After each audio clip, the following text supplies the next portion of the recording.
Sebanyak 17 desa yang tersebar di 12 kecamatan di Kabupaten Alor pada Sabtu 24 Juli 2021 melaksanakan pemilihan kepala desa secara serentak.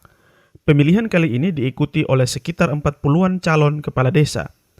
Kepala Dinas Pemberdayaan Masyarakat dan Desa Kabupaten Alor, Dr. Andus Immanuel Jobo MSI, saat ditemui di ruang kerjanya pada Senin 26 Juli 2021, mengatakan bahwa secara umum pelaksanaan Pilkades berjalan dengan baik. Untuk Pilkada serentak tahun 2021 ini dilaksanakan di 17 desa dan tersebar di 12 kecamatan. 17 desa ini kita bagi lagi menjadi 15 itu Pilkades secara langsung dan 2 desa yaitu di Kecamatan Alor Selatan itu pemilihan kepala desa antar waktu karena kepala desanya meninggal dunia.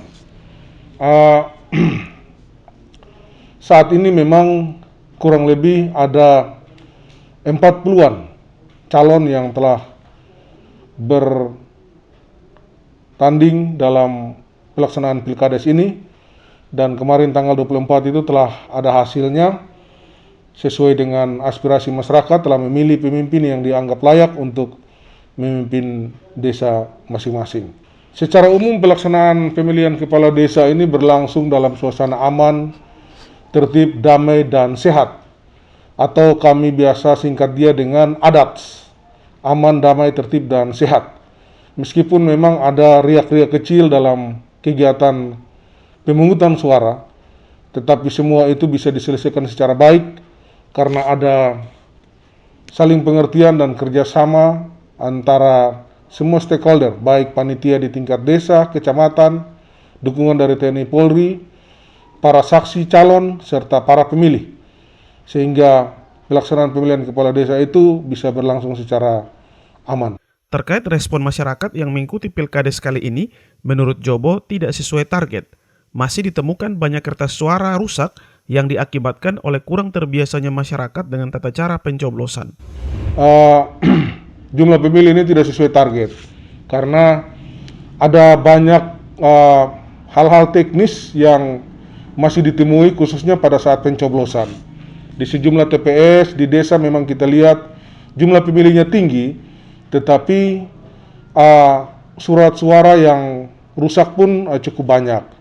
Mungkin karena masyarakat tidak terlalu familiar dengan proses ini, sehingga mereka ketika mencoblos itu kemudian ada yang rusak. Tetapi itu memang menjadi perhatian kami untuk kami perbaiki di waktu-waktu mendatang. Saat ini Dinas PMD menurut Jobo juga telah mengantisipasi jika nantinya ada pihak yang merasa tidak puas dan menyampaikan laporan. Menurutnya upaya penyelesaian masalah akan dilakukan mulai dari tingkat desa hingga pengadilan tata usaha negara. Kami pun sudah mengantisipasi kalau misalnya ada keberatan-keberatan dari para calon yang mungkin merasa tidak puas terhadap hasil perhitungan suara ini.